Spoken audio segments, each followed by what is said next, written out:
మీరు అర్థం చేసుకోండి. 25 మే 2019 ఏం డేట్ అధ్యక్ష? చాలా గొప్ప, అందరికి గుర్తే. జగన్మోహన్ రెడ్డి గారు ప్రగతి భవన్లో కూర్చొని అప్పటి ముఖ్యమంత్రి గారితో కూర్చున్న డేటు. దాని తర్వాత 13 జనవరి 2020 అది కూడా మళ్ళీ జగన్మోహన్ రెడ్డి గారు కేసీఆర్ గారిని కలిసిన రోజు. దాని తర్వాత ఏం జరిగింది అధ్యక్ష? కేసీఆర్ గారికి జ్ఞానోదయం అయింది. దేశంలో 70,000 టీఎంసీలు వృధాగా సముద్రంలోకి పోతున్నాయి అంటే అప్పటి వరకు ఎవరికి తెలియదా అధ్యక్ష? సముద్రంలోకి నీళ్లు పోతున్నాయి, అటు బంగాళాఖాతానికి ఇటు అరేబియా సముద్రానికి నీళ్లు పోతున్నాయి అన్న విషయం మాకు ఎవరికి తెలియదు, దేశంలో ఎవరికి తెలియదు. వాళ్ళు కనుక్కున్నారు. దాని ఉద్దేశం ఏంది? గుణాత్మకమైన మార్పు రావాలి దేశంలో. ఎవరు చెప్పారు అధ్యక్ష ఈ మాటలు? మేమేం చెప్పలేదు, బీజేపీ చెప్పలేదు, కాంగ్రెస్ చెప్పలేదు. ఎవరు చెప్పారు? కేసీఆర్ గారు చెప్పారు. అంటే తన ఉచ్చ ఆకాంక్షల కోసం ఈ రాష్ట్రంలో అయిపోయింది, నేను రెండోసారి వచ్చేసిన, భవిష్యత్తు మావని గట్టబెడతా, ఇక నేను ఢిల్లీ పోయి చక్రం తిప్పాలి కాబట్టి నాకు ఎంపీ సీట్లు కావాలి. ఏడికెళ్ళి వస్తాయి? ఉన్న 17 ఇట్లా 9 వచ్చే. ఏడికెళ్ళి వస్తాయి అంటే 25 సీట్లు జగన్మోహన్ రెడ్డి గారి దగ్గర ఉన్నాయి, మరత్వాడలో 12-13 సీట్లు ఉన్నాయి, కర్ణాటకలో నిజాం పరిపాలించిన ప్రాంతాల్లో కొన్ని సీట్లు ఉన్నాయి. ఇవన్నీ పోగేసుకుంటే నాకు 40-50 సీట్లు వస్తే ఢిల్లీలో పోయి చక్రం తిప్పొచ్చు, ఇక్కడ ఎవరినో వారసుని కూర్చోబెట్టొచ్చు అన్న ఒక క్రిమినల్ మైండ్ తోటి కదా అధ్యక్ష అవన్నీ వచ్చినాయి. దాని గురించి ఎందుకు మాట్లాడతలేరు? తెలంగాణ ప్రజలకు, మా పాలమూరు జిల్లా ప్రజలకు ఎందుకు చెప్పట్లే? మహాభారతంలో ద్రౌపదిని ముందల పెట్టి ధర్మరాజు జూదమాడిండు అధ్యక్ష.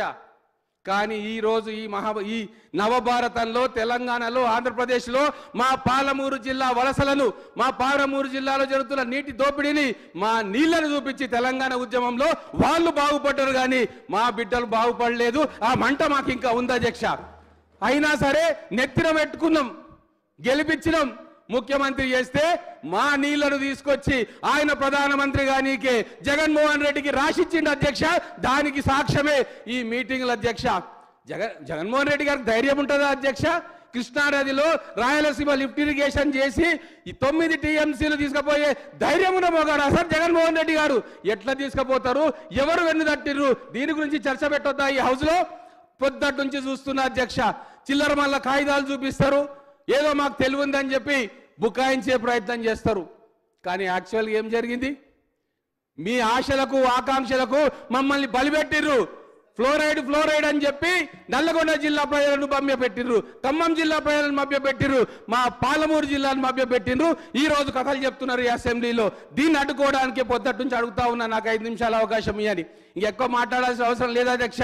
ఒక వ్యక్తి తను రాజకీయంగా ఎదగడం కోసం ఆ రోజు తెలంగాణ బిడ్డలను బలిపెడితే మళ్ళీ ముఖ్యమంత్రి అయిన తర్వాత తను ప్రధానమంత్రి కావాలి, దేశంలో చక్రం తిప్పాలని చెప్పి గుణాత్మకమైన మార్పు కావాలి, అది కావాలి, ఇది కావాలి, గోదావరిలోకి నీళ్లు పోతున్నాయి, 70,000 టీఎంసీలు పోతున్నాయి, నేను మొనగాన్ని బయలుదేరి ఆపుతా ప్రాజెక్టులు కడతా అని చెప్పి కేవలం 30-40 ఎంపీ సీట్లను గెలవడానికి మా పాలమూరు ప్రజలను, మా కృష్ణానది నీళ్లను తాకట్టు పెట్టి ఈరోజు అడ్డంగా దొరికిపోయి న్యాయ విచారణలో శిక్ష పడుతుందని చెప్పి ఈ ఎల్ఓపీల ఆ సీట్లో కూడా కూర్చోవడానికి మా రేవంత్ రెడ్డి గారి కళ్ళల్లో కళ్ళు పెట్టి చూసే ధైర్యం లేక ఇంట్లో దాక్కున్న విషయం ఈరోజు తెలంగాణ ప్రజలు గమనించారు.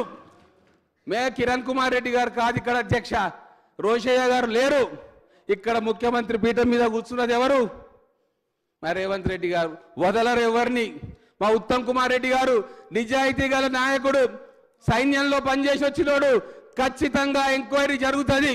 ఎన్ని వేల కోట్లు ఎవరు దొబ్బిండ్రు, ఏ మెగా కాంట్రాక్ట్ల కోసం, ఇతర రాష్ట్రాల్లో పెట్టుబడుల కోసం డబ్బుల సంచులు పోయినాయో, బీహార్కు, ఉత్తరప్రదేశ్కు, జార్ఖండ్కు, తమిళనాడుకు, కర్ణాటకకు, వెస్ట్ బెంగాల్కు ఏ డబ్బుల సంచులు, డబ్బుల మూటలు పోయినాయో వాటికి మొత్తం కూడా మా కృష్ణానది నీళ్ళని తాకట్టు పెట్టి, మా గోదావరి నీళ్ళని తాకట్టు పెట్టి, మా ఆత్మనమ్మి మొత్తం తెలంగాణ ప్రజల ఆకాంక్షలను బొందబెట్టి ఈ రోజు వాళ్ళు కళ్ళబొలి మాటలు మాట్లాడుతుంటే చూస్తూ కూర్చోడానికి తెలంగాణ ఎట్టి తెలంగాణ కాదు.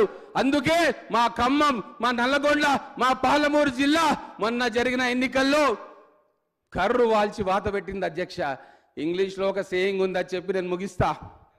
You can fool some people some times, you cannot fool all the people all the times. ఇదే జరిగింది కాబట్టి ఖచ్చితంగా శిక్ష పడాలని చెప్పి తెలంగాణ ప్రజలు కోరుకుంటున్నారు అధ్యక్ష. ధన్యవాదాలు. Doctor J Ramachandra Naik.